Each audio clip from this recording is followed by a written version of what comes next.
अध्याय 9 बेविलास के मृदापत्र। Saint Swedish college, 21 अक्टूबर 1934। हिंदी ऑडियोबुक.com। प्रिय प्रोफेसर, ध्वस्त बेविलास के अवशेषों में हाल ही में हुई खुदाई में मिले जो 5 मृदापत्र आपने भेजे हैं, वे आपके पत्र के साथ ही प्राप्त हुए। मैं उन्हें देखकर मंत्रमुग्ध रह गया। मैंने उनकी पांडुलिपि का बेबीलोन का सबसे अमीर आदमी नामक अपनी भाषा में अनुवाद करने में कई घंटे बिताए। मुझे आपके पत्र का तत्काल जवाब दे देना चाहिए था, परंतु मैंने जानबूझकर देरी की, क्योंकि मैं चाहता था कि अनुवाद का काम पूरा करने के बाद ही आपको पत्र लिखूं। मृदापत्र बिना किसी क्षति के सुरक्षित पहुंच गए थे, क्योंकि आपने उन्हें बहुत अच्छी तरह पैक किया था और उस पर सुरक्षित तत्वों के पदार्थों का छिड़काव कर दिया था। इन मृदापत्रों की कहानी से आप भी उतने ही हैरान रह जाएंगे जितना कि हम लोग प्रयोगशाला में हुए थे। अतीत की इस धूमिल छाया से हम रोमांस की उम्मीद करते हैं, जैसे अरेबियन नाइट्स, परंतु इसमें देवजीत नामक अमीर आदमी अपनी कर्ज की समस्या के बारे में बताता है। इन मृदापत्रों को पढ़कर हमें यह एहसास होता है कि हमारी दुनिया की परिस्थितियां 5000 साल में उतनी ज़्यादा नहीं बदली है जितना हम सोचते हैं। यह अजीब है, परंतु इन पुराने मृदापत्रों के कारण मैं पसोपेश में पड़ गया हूँ। कॉलेज का प्रोफेसर होने के नाते मुझे ज्ञानी माना जाता है, जिससे अधिकांश विषयों पर ठीक ठाक ज्ञान होता है। बहरहाल, इन मृदापत्रों में बेबीलोन के खंडहरों में दफन एक आदमी कर्जवान युवाओं को एक रास्ता सुझाता है, जैसा मैंने पहले कभी नहीं सुना। मैं कहता हूं कि यह बहुत जबरदस्त है। मेरी दिलचस्पी यह साबित करने में है कि प्राचीन बेबीलोन का ज्ञान उतनी ही अच्छी तरह आज भी काम कर सकता है। मिसिस भुजबेटी और मैं इस योजना पर काम करने की योजना बना रहे हैं, ताकि हमारी आर्थिक परिस्थितियों में सुधार हो सके। आपके सफल अभियान पर मैं आपको शुभकामनाएं देता हूं। मैं आपकी और मदद करने के किसी और अवसर का उत्सुकता से इंतजार करता रहूंगा। आपका अल्फ्रेड एच श्रूजबेरी, पुरातत्व विभाग। पहला मृदापत्र। आज पूर्णिमा है। मैं देवेजुर हूँ। सीरिया में गुलाम की जिंदगी बिताने के बाद मैं हाल ही में अपने शहर लौटा हूँ। मैंने संकल्प लिया है कि मैं अपने सारे कर्ज चुका दूंगा और बेबीलोन के अपने पैतृक शहर में संपन्न बनकर दिखाऊंगा। मैं मृदापत्रों पर अपनी परिस्थितियों का स्थायी रिकॉर्ड लिखना चाहता हूं, ताकि मुझे अपनी प्रबल इच्छा को पूरा करने में मार्गदर्शन और सहयोग मिले। मेरे अच्छे मित्र साहूकार मैथन की समझदारीपूर्ण सलाह के अनुसार मैं एक निश्चित योजना पर चलने का संकल्प कर चुका हूं। उसका कहना है कि यह योजना किसी भी व्यक्ति को कर्ज से मुक्ति दिला सकती है और उसे संपन्न तथा सम्मानित बना सकती है। इस योजना के 3 उद्देश्य हैं, जिन्हें मैं चाहता हूं और जिनकी मैं आशा करता हूं। पहला, यह योजना मेरी भावी समृद्धि सुनिश्चित करती है, इसलिए मैं अपनी आमदनी का 10वां हिस्सा अपने लिए अलग रख दूंगा, क्योंकि मैथन ने समझदारीपूर्वक यह कहा था, जो व्यक्ति अपने पर्स में सोना और चांदी रखता है जिसे खर्च करने की उसे जरूरत नहीं है, वह अपने परिवार के प्रति प्रेमपूर्ण और सम्राट के प्रति वफादार होता है। जिस व्यक्ति के पर्स में तांबे के कुछ सिक्के ही होते हैं, वह अपने परिवार और सम्राट के प्रति उदासीन होता है, परंतु जिस व्यक्ति के पर्स में कुछ नहीं होता है, वह अपने परिवार के प्रति निर्दयी और अपने सम्राट के प्रति दगाबाज होता है, क्योंकि उसका हृदय कटुता से भरा होता है। इसलिए जो व्यक्ति सफल होना चाहता है, उसके पर्स में धन खनकना चाहिए, ताकि उसके हृदय में अपने परिवार के प्रति प्रेम और अपने सम्राट के प्रति वफादारी हो। दूसरी बात, यह योजना सुनिश्चित करती है कि मैं अपनी अच्छी पत्नी के खर्च पूरे करूंगा और उसके लिए वस्त्र खरीदूंगा, क्योंकि वह वफादारी के साथ अपने पिता के घर से मेरे पास लौटी है। मैथन ने कहा है कि वफादार पत्नी की अच्छी देखभाल करने से मनुष्य के मन में आत्मसम्मान पैदा होता है, उनके उद्देश्यों में शक्ति आती है और उनके संकल्प में वृद्धि होती है। इसलिए मैं अपनी 70% आमदनी का इस्तेमाल घर, कपड़े और भोजन पर करूँगा। इसके अलावा मैं इसी आमदनी में अपना सामान्य खर्च चलाऊंगा ताकि हमारी जिंदगी में खुशियों की कमी न रहे। परंतु मैथन ने इस बारे में सावधानी बरतने को कहा है कि हमें इन अच्छे उद्देश्यों के लिए अपने 70% आमदनी से अधिक का इस्तेमाल नहीं करना चाहिए। इसी में इस योजना की सफलता निहित है। मुझे 70% आमदनी में ही गुजारा करना चाहिए और कभी इससे ज़्यादा का इस्तेमाल नहीं करना चाहिए। न ही मुझे कोई ऐसी चीज़ खरीदनी चाहिए जिसका भुगतान मैं अपनी आमदनी के इस हिस्से से न कर सकूं। दूसरा मृदा पत्र। तीसरी योजना। इस योजना में यह बताया गया है कि अपनी आमदनी में से मैं अपना कर्ज कैसे चुकाऊं। इसलिए हर पूर्णिमा के दिन मैं अपनी महीने भर की कमाई में से 20% निकालकर उससे अपना कर्ज चुकाता हूं। जिन लोगों ने मुझे कर्ज दिया है उन्होंने मुझ पर भरोसा किया है, इसलिए मैं सम्मानपूर्वक उनमें बराबरी से अपनी 20% आमदनी बांट लेता हूं। इस तरह समय के साथ मेरा सारा कर्ज उतर जाएगा। मैं यहाँ पर हर उस व्यक्ति का नाम लिख रहा हूँ जिसका मैं कर्जदार हूँ। साथ ही मैं यह भी लिख रहा हूँ कि मैंने किस व्यक्ति से कितना कर्ज लिया है। फेहरू, बुनकर, चांदी के 2 सिक्के, तांबे के 6 सिक्के। सिंजार, फर्नीचर बनाने वाला, चांदी का 1 सिक्का। अहमर, मेरा दोस्त, चांदी के 3 सिक्के, तांबे का 1 सिक्का। जेंकार, मेरा मित्र, चांदी के 4 सिक्के, तांबे के 7 सिक्के। अस्कामिर, मेरा मित्र, चांदी का 1 सिक्का, तांबे के 3 सिक्के। हेरिंजिर, आभूषण बनाने वाला, चांदी के 6 सिक्के, तांबे के 2 सिक्के। डायरबेकर, मेरे पिता के मित्र, चांदी के 4 सिक्के, तांबे का 1 सिक्का। अलकाहद, मकान मालिक, चांदी के 14 सिक्के। मैथन, साहूकार, चांदी के 9 सिक्के। बीरेजिक, किसान, चांदी का 1 सिक्का, तांबे के 7 सिक्के। यहाँ से मृदा पत्र क्षतिग्रस्त था, पढ़ा नहीं जा सका। तीसरा मृदा पत्र। इन कर्जदारों को मुझे कुल मिलाकर चांदी के 119 सिक्के और तांबे के 144 सिक्के चुकाना है। चूंकि मुझ पर इतना भारी कर्ज चढ़ा था और उसे चुकाने का मुझे कोई रास्ता नहीं सूझ रहा था, इसलिए मूर्खतावश मैंने अपनी पत्नी को मायके भेज दिया और अपने पैतृक शहर को छोड़कर आसान दौलत की तलाश में प्रदेश चला गया। बहरहाल वहां पर मैं संकट में फंस गया और गुलाम बन गया। अब जब मैथन ने मुझे दिखा दिया है कि अपनी कम आमदनी के बावजूद मैं अपना कर्ज कैसे चुका सकता हूँ, तो मुझे यह एहसास होता है कि अपनी फिजूल खर्ची के परिणामों से भागना मेरी बहुत बड़ी मूर्खता थी। इसलिए मैं उन लोगों के पास गया जिनसे मैंने कर्ज लिया था। मैंने उन्हें बताया कि मेरे पास कोई संपत्ति या जायदाद नहीं है जिससे मैं उनका कर्ज चुका सकूं। मैंने उनसे कहा कि मेरे पास सिर्फ कमाने की क्षमता है और मैं अपनी आमदनी का 20% हिस्सा कर्ज चुकाने में लगाऊंगा। मैं पूरी ईमानदारी और बराबरी से अपने कर्ज चुकाऊंगा।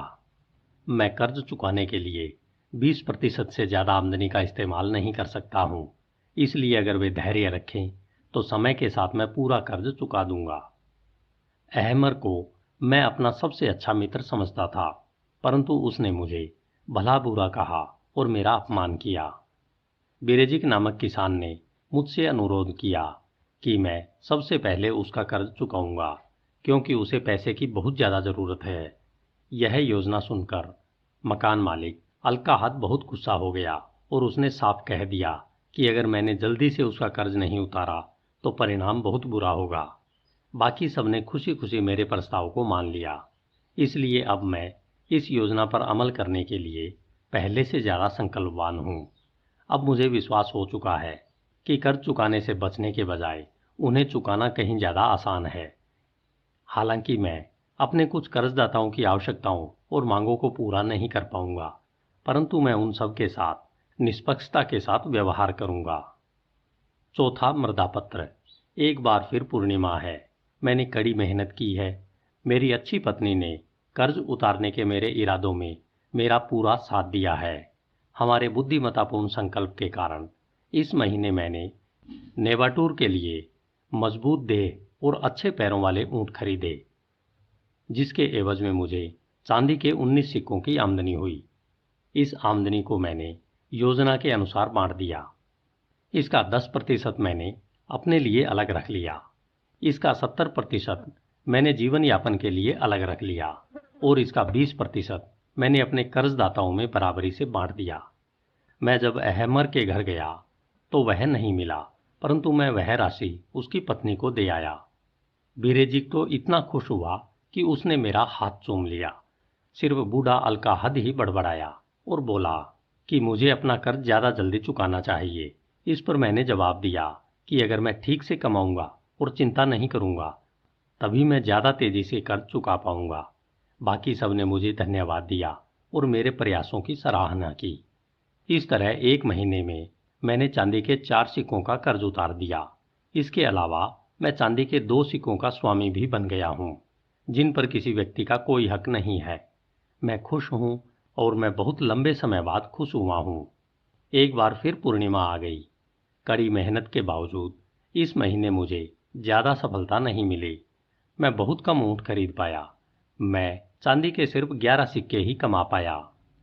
बहरहाल मेरी अच्छी पत्नी और मैं योजना के अनुरूप चले। हमने एक भी नया वस्त्र नहीं खरीदा और सिर्फ सब्जियां खाकर गुजारा किया। एक बार फिर मैंने अपनी आमदनी का 10% खुद के लिए अलग रख लिया और 70% से अपना खर्च चलाया। मैं हैरान रह गया जब अहमर ने कर्ज चुकाने के लिए मेरी तारीफ की, हालांकि जो रकम मैं चुका रहा था वह छोटी थी। बीरेजिक ने भी ऐसा ही किया। अलकाहद आग बबूला हो गया, परंतु जब मैंने उससे कहा कि अगर वह इस रकम को नहीं लेना चाहता तो वापिस कर दे, तो वह ठंडा पड़ गया। पहले की तरह बाकी सभी लोग संतुष्ट हुए। एक बार फिर पूर्णिमा आ गई और मैं खुश हूँ। इस बार मुझे ऊँटों का बहुत अच्छा रेवड़ मिल गया और मैंने कई बेहतरीन ऊँट खरीद लिए, जिस वजह से मुझे चांदी के 42 सिक्कों की आमदनी हुई। इस पूर्णिमा को मेरी पत्नी और मैंने जूते तथा कपड़े खरीदे, जिनकी हमें बहुत जरूरत थी। इसके अलावा हमने गोश्त और मुर्गा खाकर जश्न मनाया। हमने चांदी के 8 सिक्कों से ज्यादा का कर्ज उतार दिया। अलकाहद तक ने कोई उल्टी बात नहीं की। वह योजना महान है जो हमें कर्ज से बाहर निकालती है और बचत कराती है। 3 महीने बाद मैं एक बार फिर लिख रहा हूँ। हर बार मैंने अपनी आमदनी का 10% हिस्सा अलग बचाकर रखा। मैंने और मेरी अच्छी पत्नी ने हर बार 70% आमदनी में अपना खर्च चलाया। हालांकि कई बार ऐसा करने में काफ़ी मुश्किलें आई। हर बार मैंने अपनी 20% आमदनी से अपने कर्जदाताओं का कर्ज चुकाया। मेरे पर्स में अब चांदी के 21 सिक्के हैं जो सिर्फ मेरे हैं। इससे मेरा सिर तन जाता है और मैं अपने दोस्तों के बीच गर्व के साथ उठ बैठ सकता हूँ। मेरी पत्नी घर को बहुत अच्छी तरह से संभालती है और अच्छे कपड़े पहनती है। हम साथ साथ रहकर खुश हैं।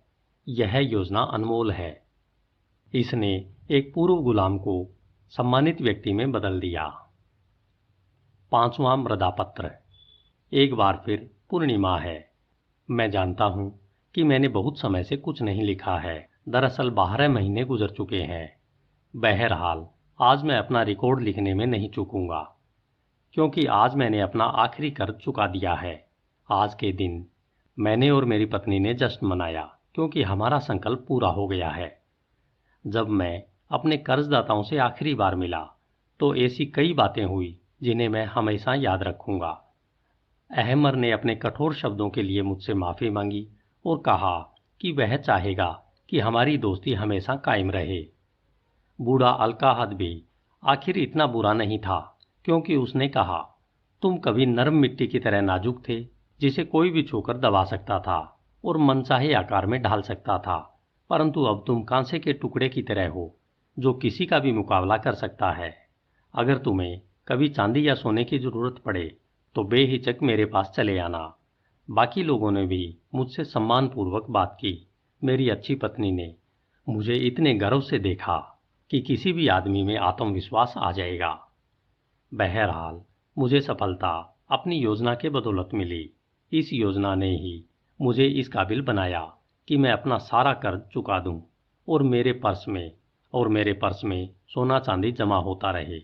मैं सफलता चाहने वाले हर आदमी को यह सलाह दूंगा कि वह इस योजना पर चले। जब इसकी बदौलत एक पूर्व गुलाम अपने कर्ज चुका सकता है और अपने पर्स में सोना इकट्ठा कर सकता है, तो इस पर अमल करके कोई भी व्यक्ति ऐसा कर सकता है। मैं अब भी इस योजना पर चल रहा हूँ, क्योंकि मुझे विश्वास है कि अगर मैं इस पर अमल करता रहूँगा तो मैं जल्दी ही अमीर बन जाऊँगा। सेंट विंसेंट, सेंट स्वीडिन कॉलेज, 7 नवंबर 1936। प्रिय प्रोफेसर, अगर बेबीलोन के अवशेषों की खुदाई करते समय आपको वहाँ के ऊँटों के व्यापारी देवेजित का भूत मिले तो मुझ पर एक मेहरबानी करें। उसे बता दें कि उसने मृदा पत्रों पर बहुत समय पहले जो लिखा था, उसके लिए इंग्लैंड के 2 प्रोफेसर आजीवन उसके आभारी रहेंगे। आपको शायद याद होगा, 1 साल पहले मैंने लिखा था कि मिसेस रूबेरी और मैं कर्ज से बाहर निकलने की इस योजना की आवाज़ भी सुनना चाहते हैं। शायद आपने अनुमान लगा लिया होगा कि हमारी आर्थिक स्थिति खराब थी। हालांकि हम इसे अपने दोस्तों से छुपाने की कोशिश कर रहे थे। हम कई सालों से अपमान भरा जीवन जी रहे थे, क्योंकि हमारे सिर पर पुराने कर्जों का पहाड़ था और नए कर्ज चढ़ते जा रहे थे। हम दहशत में थे कि कहीं व्यापारी लोग कोई फसाद ना खड़ा कर दें, जिसकी वजह से मुझे कॉलेज से निकाल दिया जाए। ऐसा नहीं है कि हम कर्ज चुकाने की कोशिश नहीं कर रहे थे। अपनी आमदनी में से हम जितना भी बचा सकते थे उतना बचाने की कोशिश कर रहे थे, परंतु आमदनी में अपना खर्च चलाना भी मुश्किल पड़ रहा था। इसके अलावा हमें मजबूरन उन जगहों से सामान खरीदना पड़ता था जहां हमें उधार मिल सके, भले ही वहां हमें महंगे दामों पर सौदा मिलता था। इससे एक दुष्चक्र शुरू हो गया, जिससे चीजें बेहतर बनने की बजाय बदतर बनती चली गई। हमारी स्थिति निराशाजनक होती जा रही थी। हम कम किराए वाले मकानों में नहीं जा सकते थे, क्योंकि हम पर मकान मालिक का कर्ज चढ़ा हुआ था। ऐसा लगता था कि हम स्थिति को सुधारने के लिए कुछ नहीं कर सकते थे। फिर अचानक बेबीलोन के ऊँटों के व्यापारी ने हमें एक ऐसी योजना सुझाई जिस पर अमल करके हम अपनी मनचाही चीज हासिल कर सकते थे। उसने हमें अपनी योजना पर अमल करने की सूची बनाई और मैंने वह सूची अपने सभी कर्जदारों को दिखाई। मैंने उन्हें यह स्पष्ट बता दिया कि वर्तमान स्थिति में मैं उनका कर्ज तत्काल नहीं चुका सकता हूँ। आंकड़ों को देखकर वे यह बात खुद ही समझ सकते थे। फिर मैंने उन्हें बताया कि पूरा कर्ज चुकाने का इकलौता रास्ता यही था कि मैं हर महीने अपनी 20% आमदनी सभी कर्जदाताओं में बराबरी से बांट दूं। इस तरह से मैं लगभग 2 साल में सारे कर्ज उतार दूंगा। इस दौरान हम अपना सारा सामान नकद खरीदेंगे, जिससे उन्हें अतिरिक्त लाभ होगा।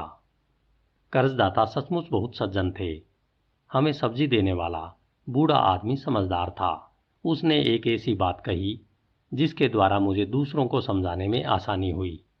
उसने कहा, अगर आप आगे से सारा सामान नकद खरीदेंगे और अपने कर्ज का कुछ हिस्सा भी चुकाएंगे तो यह उससे बेहतर रहेगा जो आपने आज तक किया है। आपने 30 साल से मुझे 1 पैसा भी नहीं दिया है।